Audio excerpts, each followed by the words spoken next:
Some time back, about 27, 28 years ago, Bob Shoes was building Goldfield Ghost Town.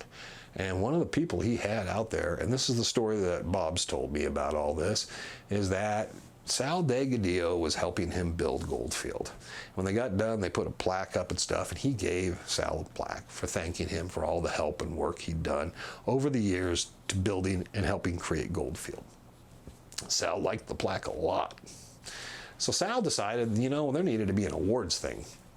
Now, they built the museum, and they had kind of like, I don't think it's a Hall of Fame, it's noteworthy people. And the Superstition Mountain Museum across the street doesn't really have a Hall of Fame and kind of has noteworthy. And nobody's ever had that. So I think Sal realized there needs to be something kind of akin to a Hall of Fame, and we need to start putting people in it. And Sal had the foresight and sit back and then get a plaque, and they made a gold ring, and they kind of had a little got together at a restaurant, and he gave the first one to Clay Wurst.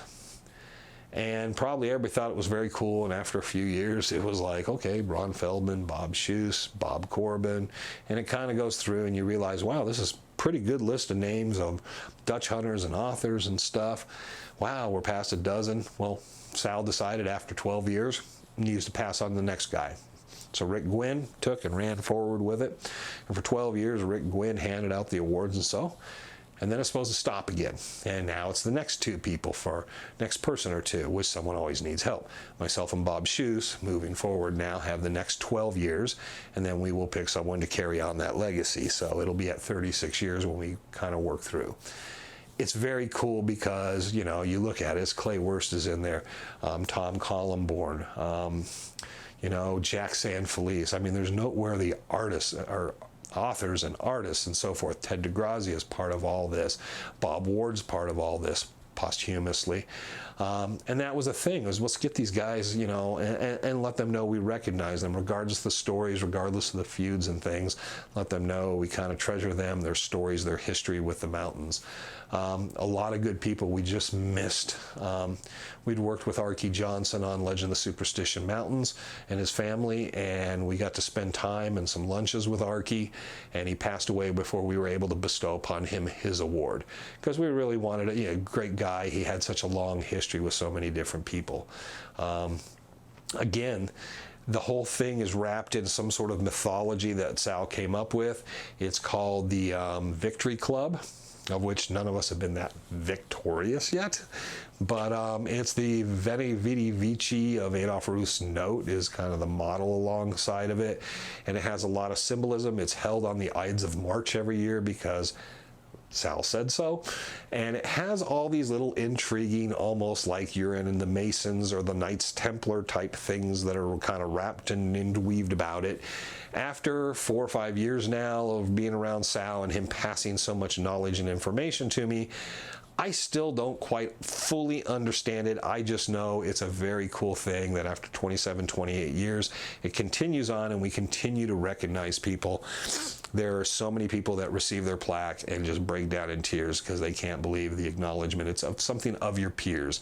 And it's a very simple thing, but we want these people to know that they're loved, they're thought of, and we recognize them for what they've done and they've accomplished or not accomplished, but being out there, being the mountain men and the people they are. So it's a very, very cool event held each year now at Goldfield Ghost Town, like I said, on the Ides of March. And we get together, and there's not a lot of hell raising because I think everybody's a little too old to even get up out of their chairs. But there's a little bit of drinking, a little bit of hanging around, there's a bit of cussing, but it's really good. And it's one of those events that's very cool because you get so many people in one room together that should be in that room together and spend some time together.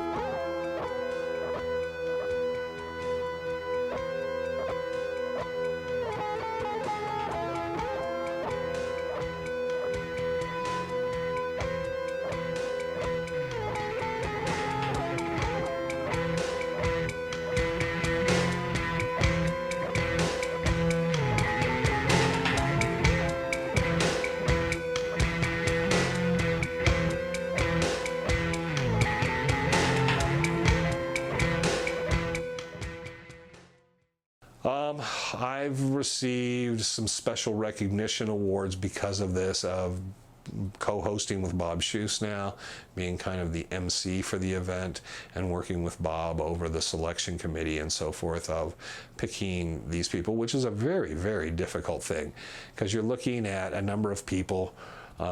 You're trying to think of who deserves it, and there's always a number of people that deserve it, and we do a special recognition with the Treasure Hunter of the Year, and then Sal always manages to create some new weird award on the side. Sorry, Sal, but you keep curveballing us or knuckleballing us, and there's like, oh, I got another award, and I got a giant plaque, 4 by 8 feet, and it's just like, okay, here we go again. So I guess you can never let your baby go, but very cool thing, and I got those plaques actually mean quite a bit for me. They were actually up here on the wall till I redesigned Obido Studios, so I kind of went for much more of a kind of cleaner look now, but they sat in the walls. They were favorites of mine. They were very prominently displayed with my Don's certificate and some photos of people like, I had a great photo that I loved of Clay Wurst and Jesse Feldman that I had up on the wall. Kind of a memory thing of it's special to receive something like that, because other than, it's not a Man of the Year award, it's nothing like that to me. It's basically when you get up there and say that, you look down and you see the people you consider your peers, the people you consider the people that have helped you along, given you advice, told you stories that you've looked up to even when you were younger, and you look at them and they're looking at you like family, and that's a big deal to you when you stand there and get something. So I have a lot of respect for those people. I can make fun of them because when it's family, you're allowed to make fun of them. If you're not family, well, there's plenty of open holes out in the desert. That's where the family puts you, right? Maybe we should edit that. Maybe. Anyhow, so that's been a very cool thing. Getting started on this, and I was suckered in because all I know is the 24th annual came up, and I was invited down, and Bob Schuss said, yeah, you're going to be here? Yeah, okay. He kept calling me. Were you going to be there? And yeah, I'm going to be there. Okay, you're Frank. And then he made sure Frank was going to bring me. Okay, I'm going to be there. So I'm thinking, what, am I getting another award? Because I got an award a year or two earlier. And get in there, and then Bob's like, yeah, come over here, sit down. And I was going to sit over with Jesse and Josh and Tom and Sharon Columborn and Frank, because they were sitting over there. I think Jack San Felice was sitting over there. So I was going to go sit with them and eat. And Bob's like, no, I'll sit here. Okay. So Bob keeps turning to me and saying, no matter what happens, just go with it, okay? Just don't worry about it. Just go with it. And I'm like, what? And he's like, don't worry about it. And I'm like, now I'm worried about it. It's like, whatever happens, don't worry about it, okay? Okay, so then they get up, and Rick says, I think Victor Deeden got the last of Rick's handing out awards. Victor was very ill, passed away from cancer shortly thereafter. Very touching ceremony that day. So Victor gets his. I think Josh Feldman got this special recognition that year. And I'm sitting there, and we're going through it, and everybody's talking, and we're doing this, and they have little presentations and things, and they hand out the awards, and we get done, and then Rick comes up and says, I've done my 12 years, and Sal did his 12 years, so it's time to pass the torch along to someone we trust to care for all this, and caring for this and moving this forward for the next 12 years will be Bob Schuss and Wayne Tuttle. And I was like, really? Bob's like, just roll with it. And I get up there, and Bob's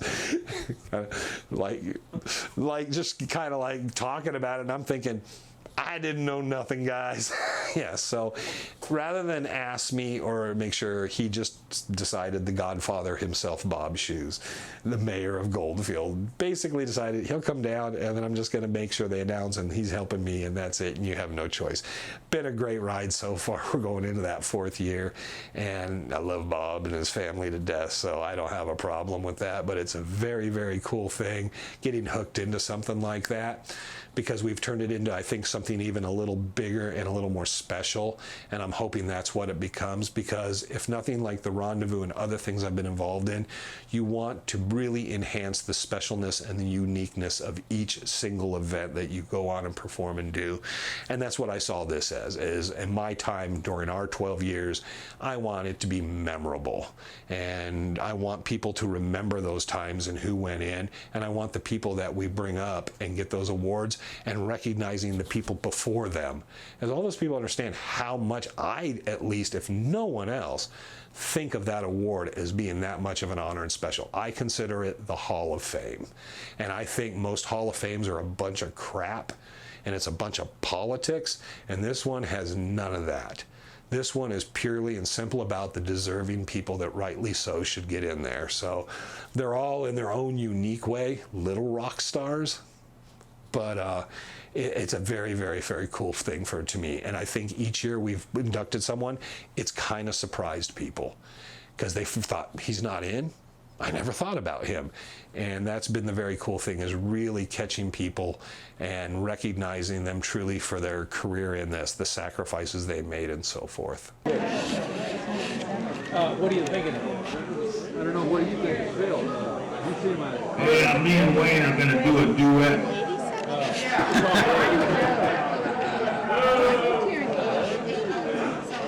I'd like to welcome y'all to the 27th annual Treasure Hunter of the Year Award. Okay, all right. Oh, I'm going to read this now. I can't even read. But we need to have a startup. Oh, thank you. Bob Corbin, are you here? Bob, No. Chuck Crawford, I think we all know he's gone. Amen to that. Hank Deandra, he passed away. Greg Davis is here. Live and kicking. Stand up, Greg. I didn't say break wind, I said stand up.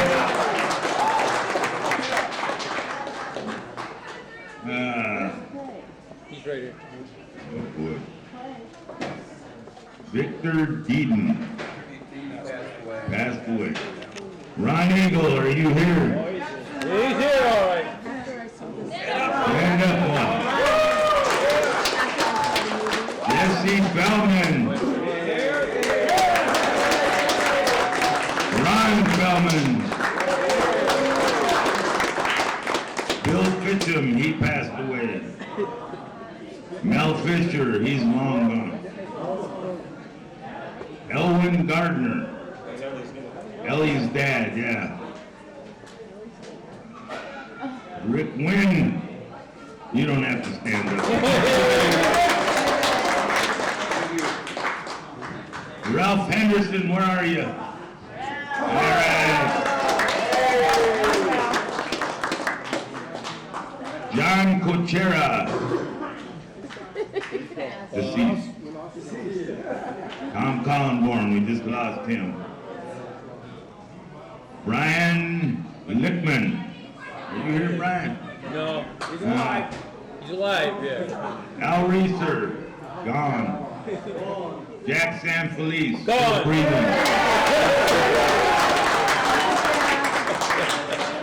Ernie Saviano. Ernie's in a rest home. Me. Alan Tree, he never comes. No. He never even got his award. You know that, Sal? I know. Take it back. Gail Wagner. He never comes either. Yeah. Bob Ward, he can't come. Thelma Ward. Is Thelma still alive, Sal? She passed? And then, last but not least, Clay Worth.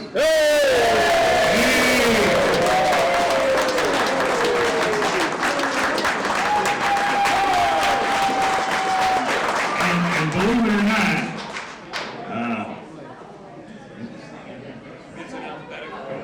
it's in alphabetical order. But Clay was in one of the, I believe he was the first one ever to get an award. Yeah, he was first. Now that's longevity. Half the other guys are gone. All right. He's outlived him. I'm going to turn this over to Wayne here. All right, thanks everybody for coming out tonight. It's good to see everybody here that's still around and everyone that's come out here. I know there's a number of special recognition people. Josh, speak up? Okay. Josh Feldman got a special recognition, and there's a number of other people, but so there's been other awards. But tonight we have an actual award that was on the program. If you don't have one, grab one afterwards. Salvador continues to want to hand out plaques. So, out of the blue, Sal showed up and he has a presentation he would like to make. Salvador. There's stairs over here. There's stairs.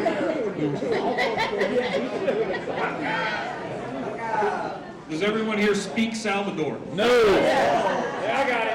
Okay. Mom, you need to interpret it.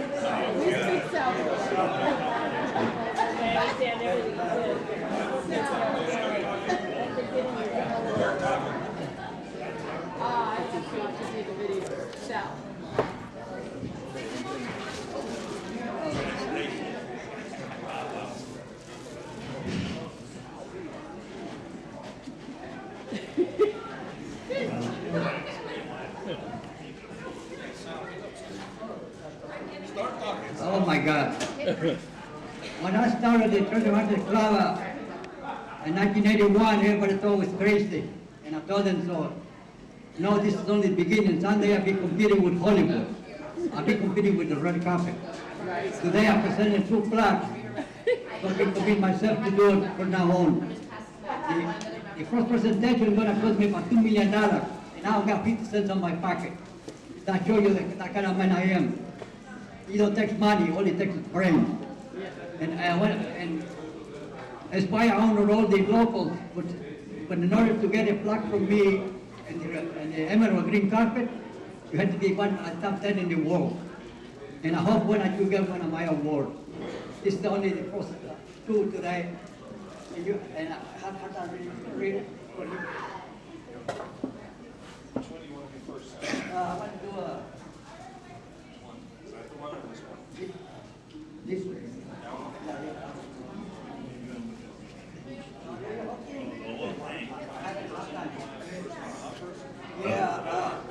The Victory Club. Hold on 1 second. Terry, come up here. Terry. I don't know if everybody knows Terry. He came out to the Rendezvous last year, was a guest speaker for us. Terry L. Carter has a YouTube channel on treasure hunting. So, Terry, come on up.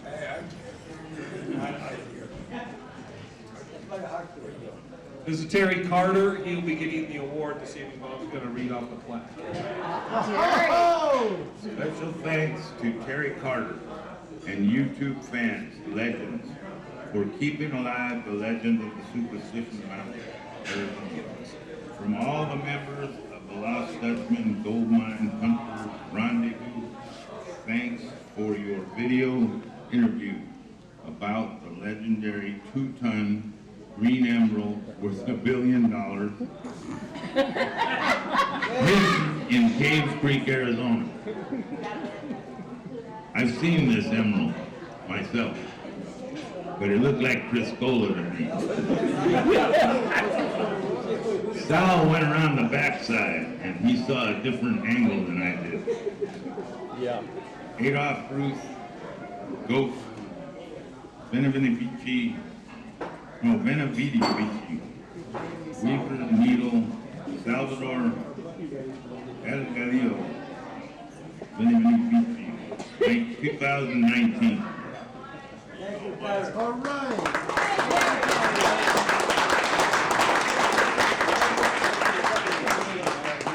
Yeah, he was supposed to be a guy from California that he was born today. And so I can present it to him, he can take it back to California. His name is Daryl Lane.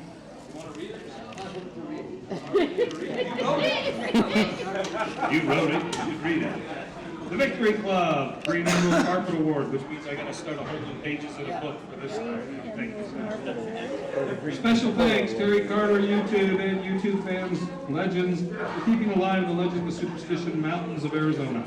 Daryl Lane, thank you for your interview of the Black Lava Serpent on the Mojave Desert. Keep up the good work. Ruth Ghost, Benny Vidi Vici, Weaver's Needle, Salvador Delgado, Benny Vidi Vici again, 2019. That's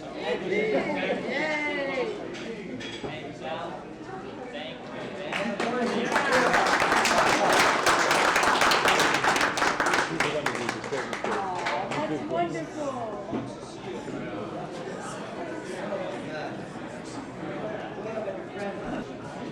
Thank you, Terry. Can I get a picture for the We're album? gonna sort this out. Then it all went blank. All right, Be right back. I'll fix this thing. we had a script. Bob forgot. Anyhow, for the next award we have a year, we give out a special recognition award, and Bob's going to give us, let us talk about the guy who's going to get it here this evening. Well, this is a guy that dedicated a lot of his life to enhancing the legend and keeping it alive through the years. He spent a lot of man hours doing it. Larry Hedrick, get up here, boy.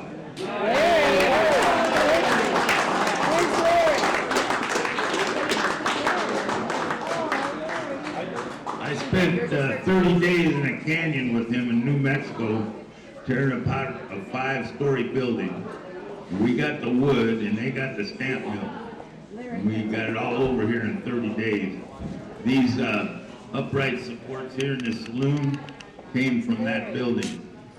That's what's holding up the roof in here right now. Larry. All right, so we have Victory Club Special Recognition, Treasure Hunters 27th Annual Awards Presentation, March 15th, 2019. Now it's going to be almost impossible to read it. Oh, it is an honor and a privilege to present this award to Larry Hedrick. Larry, I don't know if you want to read it yourself. It's to a true mountain man and treasure hunter. A special thank you for keeping the legend alive. Just hand it off to you to give a speech because it's fluent, right? As you can see. Congratulations, Larry. Long deserved. I have a lot of room on my mantle for something like this. Let me just say that, like Tom, I never seen him get off a horse to look for anything. Wayne, Yeah. I just want to let everybody know that Larry was one of the principal founders of the Superstition Mountain Historical Society. Yes, you was. Big moment for the Treasure Hunter of the Year award. And tonight we will be having Greg Davis present the award, inductee the individual. Greg, if you come on up here.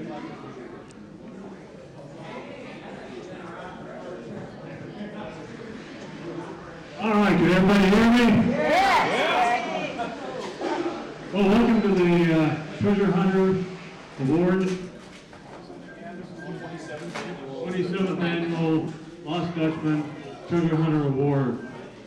Thank you, Wayne, for inviting me to come up here and present this award.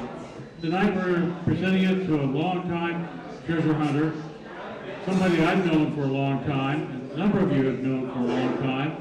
Been hiking with the person out in the mountain. We've ridden horses out there. And we've had a lot of fun. We've seen a lot of things. We've discovered a lot of goodies. Unfortunately, the Lost Dutchman gold mine. Well, let me put it this way. If I told you where it was, I'd have to shoot you. Don't really want to do that. By the way, what?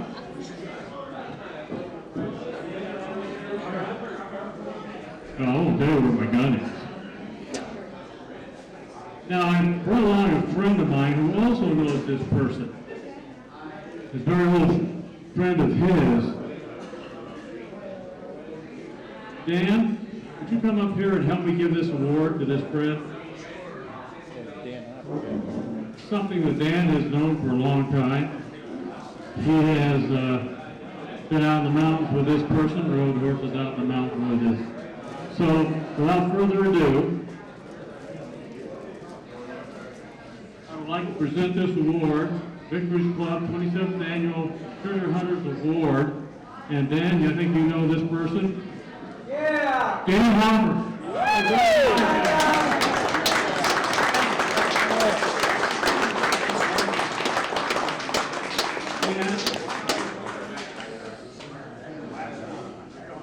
That's cool.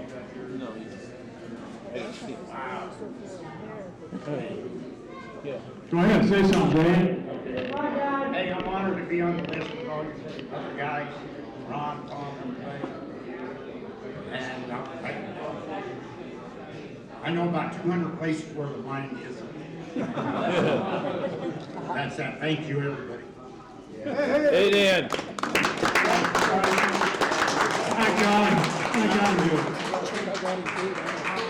By the way, I want you to know that Dan's father was a treasure hunter looking for the Lost Dutchman. And I think his father would take Dan along with him, along with his brother and his cousin. And every time he saw a cave somewhere, he'd say, Dan, go up to that cave, tell me if you see anything. So I think he's been in just about every cave in the Superstition Mountains. All set? Okay, back. What's David's last name? There's a cave that I was I had fun at. I couldn't answer that And question. then there were a bunch of bees. No, sir, I did not. And his permit. I know. I mean, I got closer to that, but they get aggressive. So, Killer bees. Hey, I want to say hi to Ron Feldman, too. Thank you, Dan. By the way, his wife is here. Deleel, stand up. Hey, there you go. She's over there too. Okay. I'm the young one here. I'd like to elaborate a little bit on Dan. He also helped finish the museum here at Goldfield with Larry had worked countless hours putting the sheetrock. I think they had a little bit to do with the insulation. I don't know about the wiring. What say you, Larry? Did he help you on the wiring too? Dan, did Dan help you on? Okay, yeah. But yeah, that museum wouldn't exist without everybody working together like that. All right, I'm done. This is the end of my OTFs, I hope. If there's anything else Trevor wants me to say, I don't know. Maybe I can come up with something. So as we, oh, almost fell over. Hey, rigor mortis, I don't care. Hey, Cassie, do a picture on your phone or get mine and I'll do, yes, yeah. so I'll have him text it. As we kind of continue forward, one of the things I notice is, you know, we get our share of views and people watch us, but do we need to go ghost hunting, chasing aliens, or like trying to capture Bigfoot? I mean, is this what it's going to take to drive viewership up and all that? Because I've worked with all the camera crews for all the ghost hunting shows and the alien shows and all this stuff, and I work for the production company that handled those kind of shows. Trust me, I know all the behind the scenes stories. If that's what you really want to believe in, if that's going to build a bigger audience or something, I don't even know if I want to go there, because I have a feeling I'm a skeptic, and I think Frank's about fucking 500 miles more skeptical than I am. So I don't know if it's a fair, justifiable idea to go out in the middle of the desert with Frank and say, well, Frank, what do you think about the UFO story? Bullshit. That's what I thought. Let's get in the truck. And that's the end of the episode. So I don't know if we can really pull it off, because I think for the most part, we look at a lot of stories like that and just think, but I don't know if that's something that intrigues people. We have the stories, we got the spooky stuff and all that. We love dismantling stuff. If you like that kind of stuff, but you don't want to see the guys trying to build it up and flash it and kind of make it all fake and whatever it is and put pretty ribbons and stuff on it, but you want to kind of check out stuff like that, and you'll be interested in guys coming at it from the other side and just saying, I guess we'd be the Penn and Teller of reality TV docudramas of going, yep, bullshit. But I'd love to do it, you know, but only if we can do it our way, which is pretty much how we do things, I guess, which is why you don't see us on cable network anymore, because maybe it is. But they did invite me. And by the way, so if you're watching this, keep a lookout on stuff like World's Greatest Mysteries and World's Greatest This and Curses of the, the World and Curses of the Mountains and stuff like, what was it, Uncharted on Science Channel and Travel Channel and Discovery Channel, because these guys always bring me in and film me and have me talk to them and stuff, and so I pop up into these other episodes. So I'm not completely blacklisted, unless it's just these groups are on the big phone list for the big companies. But anyways, I do stuff on television. It's just much nicer to do these smaller things and go in for a few days, do filming, and get back out. Very proud of the stuff I did on Uncharted.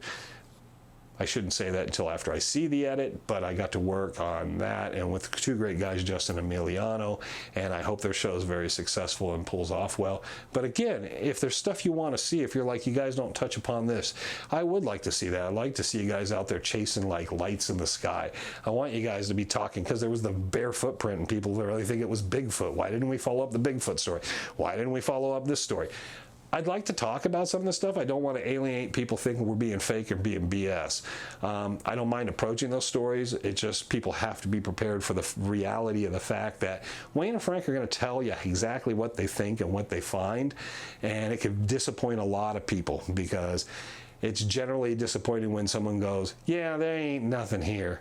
But I have no problem with investigating. I've been on plenty of ghost hunts before, and I can tell you I found exactly, let's see,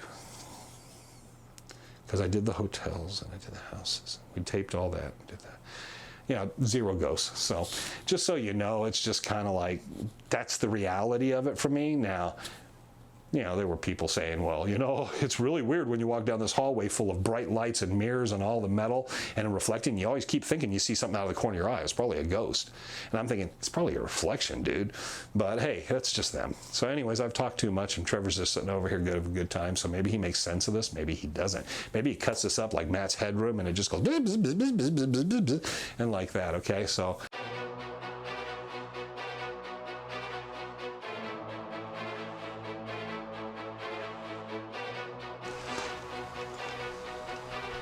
Rock's wearing a hole in my ass. Would you tell me you're ready? So one of the reasons we definitely wanted to come out here was you get all these different stories, and we'd heard the stories about this area, and we knew a number of the people that had been out here and talked about it, and there were a number of people who had never been out here, and we kind of wanted to wrap around it like, okay, what is everybody trying to tell us?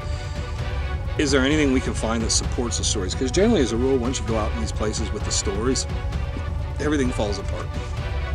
And surprisingly, this place so far has lived up to its myth.